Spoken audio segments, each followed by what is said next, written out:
Hello everyone. So friends, आज की video में हम एमए फर्स्ट सेमेस्टर के पेपर फर्स्ट के जो कुछ इंपॉर्टेंट क्वेश्चंस हैं उनके आंसर की बात करेंगे। और जो ये मेरा वीडियो है ये सिर्फ यूनिट फर्स्ट पर है, ये आपको मालूम होना चाहिए। अगर जैसे ही आपकी डिमांड रही कि हाँ मुझे सभी जो 5 यूनिट बची हुई हैं उन पे भी डालना चाहिए तो प्लीज़ आप लोग कमेंट बॉक्स में कमेंट कर दीजिएगा। सो उसी अकॉर्डिंग मैं आगे दूसरा वीडियो अपलोड कर दूँगी।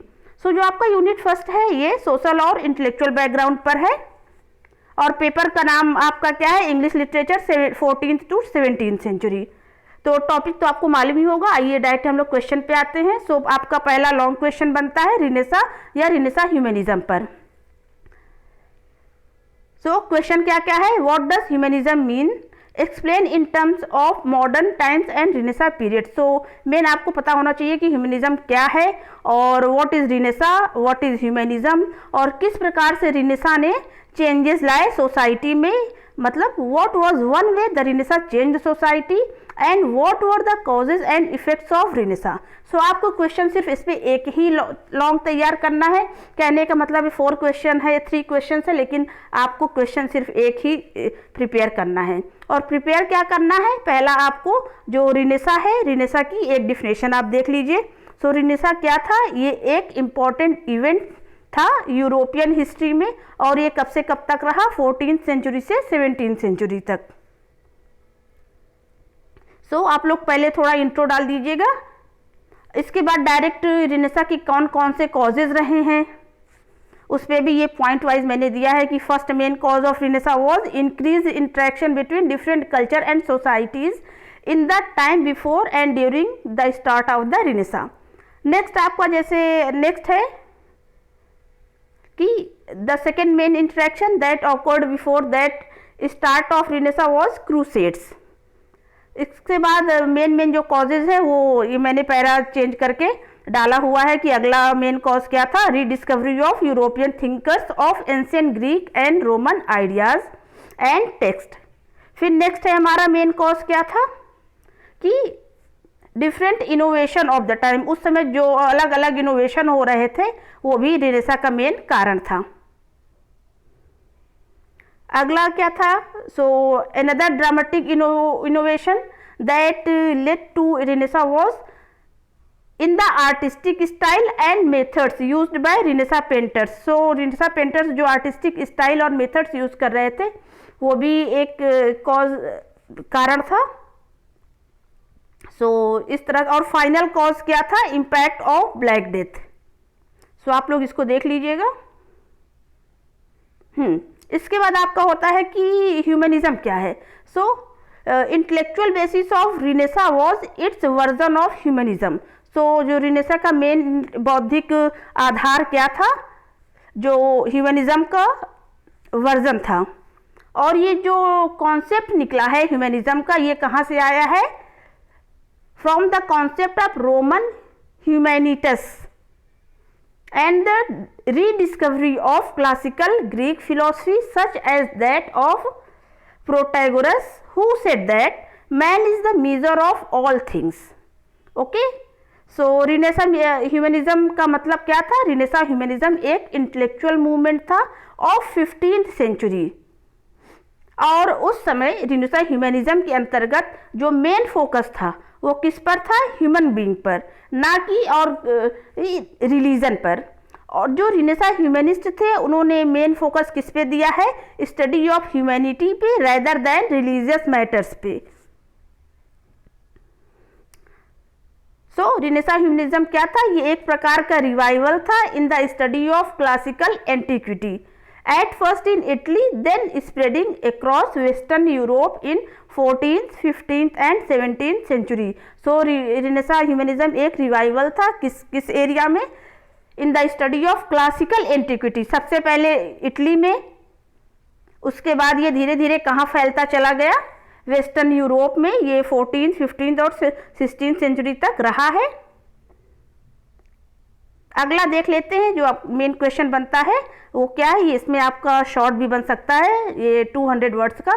सो what were women's role in 17th century. So अगर हम वीमेंस राइटिंग की बात करते हैं, आपका ये टॉपिक एक इसमें दिया है, women's writing in 17th century. So 17th century जो पीरियड है ये 1601 से 31 दिसंबर 1700, ये आपका 17th सेंचुरी पीरियड है। सो अगर हम वीमेन की बात करते हैं, so women had to take on various roles in household during the 17th and 18th century. They were responsible for running the household and for more affluent families, managing the servants. Women are mothers were also responsible for raising and educating their children. और अगर हम writers की बात करते हैं, सो अगर जो female writer हैं उसमें अपरा बेन मेन बहुत ही ज़्यादा इम्पॉर्टेंट है, जो ये 17th सेंचुरी में आई हैं।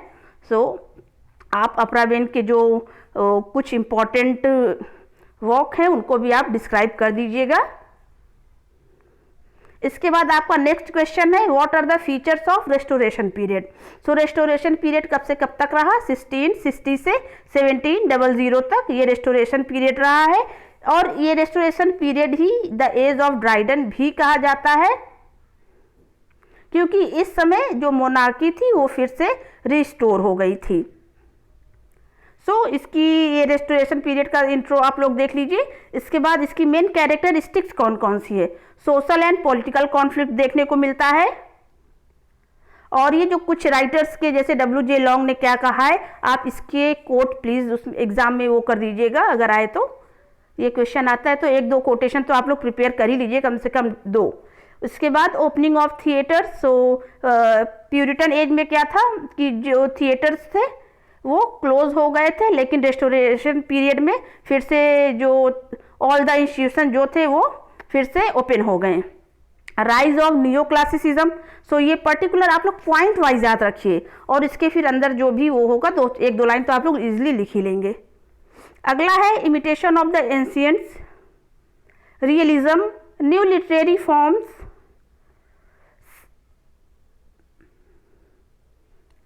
सो जो रेस्टोरेशन पीरियड है इसमें जो इम्पोर्टेंट लिटरेरी फॉर्म्स कौन कौन से थे, कौन कौन से जॉनरा थे? सटायर, पोएट्री, ड्रामा और हीरोइक कपलेट। सो इसके बाद ये लास्ट में कंक्लूजन है। फिर आपका क्वेश्चन है, how did the authorised version of Bible influence English literature. किस प्रकार से ऑथराइज्ड वर्जन ऑफ बाइबल ने इंग्लिश लिटरेचर को इन्फ्लुएंस किया है। तो ये आपका ऑथराइज्ड वर्जन ऑफ बाइबल कब आया है? आपका 17th सेंचुरी में आया है, जिसे किंग जेम्स वर्जन, KJV या ऑथराइज्ड वर्जन या किंग जेम्स बाइबल भी कहा जाता है। और ये क्या है? English translation of the Bible, और ये पब्लिश हुआ है 1611 में under the auspicious of king James first of England. और इसका क्या इन्फ्लुएंस देखने को मिलता है हमको इंग्लिश लिटरेचर पे?